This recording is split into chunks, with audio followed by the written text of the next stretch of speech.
Untuk menuju sukses dalam usaha peternakan ayam kampung, yang perlu dipelajari di awal adalah cara merawat ayam. Bagaimana caranya agar ayam ini bisa hidup sampai panen.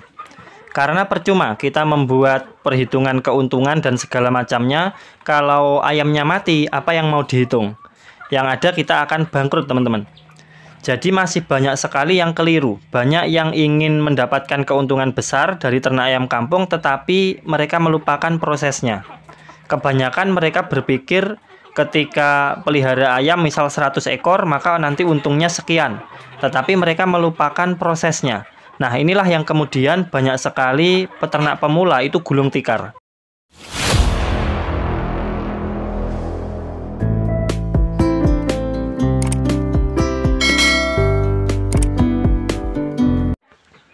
Selamat pagi, selamat datang di channel Peternak Inovatif. Channel yang membahas seputar budidaya peternakan ayam kampung. Banyak sekali dari teman-teman kita, khususnya yang masih pemula dalam peternak ayam kampung, mereka mengeluhkan kerugian. Yang pada akhirnya mereka memilih untuk gulung tikar. Tidak mau lagi beternak ayam kampung, sudah tidak mau lanjut. Pada awalnya mereka diburu nafsu, biasanya seperti itu, untuk mendapatkan keuntungan yang besar dari usaha ternak ayam kampung. Tetapi mereka belum tahu bagaimana prosesnya secara detail. Pada kesempatan kali ini kita akan sharing-sharing bersama membahas tentang bagaimana cara beternak ayam kampung supaya bisa mendapatkan keuntungan yang lebih besar dari biasanya. Sebelum kita lanjut, bisa ditekan dulu tombol subrek-nya, like dan komen supaya teman-teman tidak ketinggalan info saat kami upload video-video terbaru. Lalu jangan lupa untuk melihat kolom deskripsi. Baik, kita akan mulai dari nol, teman-teman. Ketika kita baru memulai ternak ayam kampung, anggaplah kita mulai dengan memelihara indukan. Setelah indukan itu kita pelihara, kita rawat dengan baik, maka pasti akan menghasilkan telur. Kemudian itu telur akan dierami, setelah menetas kita akan panen DOC. Setelah kita berhasil panen DOC, maka tentu saja DOC tersebut akan kita besarkan. Nah, pertanyaannya adalah bagaimana cara membesarkan DOC supaya cepat besar dan supaya sehat sampai panen. Di sini diperlukan sebuah metode, trik, ataupun strategi khusus, teman-teman. Karena banyak sekali yang masih mengalami kegagalan di dalam membesarkan DOC. Mulai dari usia 0 sampai panen, ini masih banyak yang kesulitan. Biasanya di usia 1 minggu, itu mulai banyak yang sakit. Nanti di usia 2 minggu, mulai banyak yang tumbang. Lalu di usia 3 minggu, semakin banyak lagi ayam yang mati. Sehingga saat menjelang panen ayamnya hanya tersisa sedikit atau bahkan itu ayamnya ludes semuanya. Kejadian-kejadian seperti ini banyak sekali yang mengalaminya dan khususnya itu mereka yang masih pemula di dalam beternak. Bahkan kami sendiri pun dulu juga pernah mengalaminya. Untuk membesarkan DOC hingga usia panen itu rasanya sulit sekali. Usia DOC merupakan usia yang paling rentan, teman-teman. Rentan terhadap penyakit. Di sini rawan sekali terjadi kematian pada ayam. Sehingga ketika kita berhasil untuk membesarkan DOC mulai dari usia 0 sampai 2 bulan ke atas, maka kemungkinan besar kita akan berhasil. Oke, pertanyaannya adalah trik apa atau strategi apa yang digunakan untuk membesarkan DOC? Pertama, kita harus tahu bahwa DOC yang baik itu berasal dari indukan yang baik juga. Jadi paling aman ya kita pelihara indukan sendiri, seleksi indukan yang bagus. Atau kalau mau beli DOC, maka harus jeli. Pilih DOC yang sehat, badannya gemuk, kakinya besar, kakinya segar, matanya cerah, pantatnya bersih, lincah, dan sebagainya. Setelah mendapatkan DOC yang bagus, langkah berikutnya saat pertama kali DOC itu datang, langsung saja kita segera masukkan ke dalam kandang brooding. Tujuannya supaya mereka tidak kedinginan, teman-teman.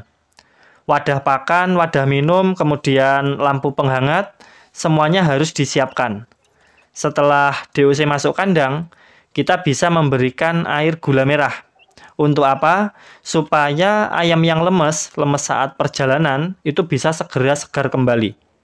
Setelah itu pemberian pakan. DOC usia 0 sampai 4 hari sebaiknya diberikan pakan yang butirannya halus.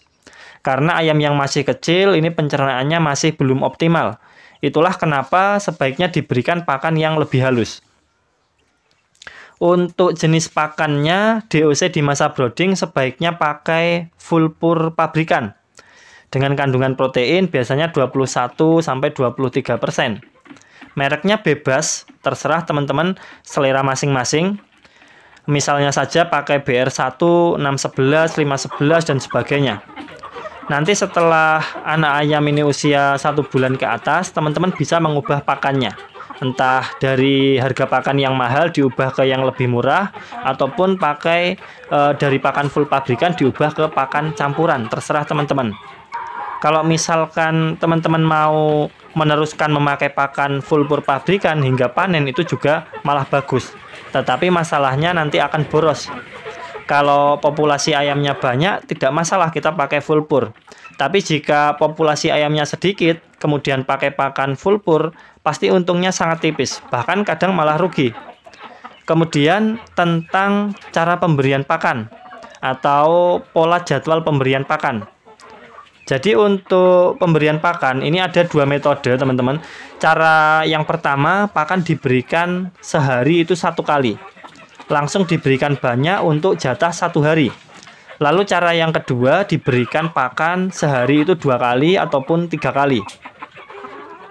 Jika teman-teman memiliki banyak waktu luang, maka kami sarankan untuk memberikan pakan sehari 3 kali.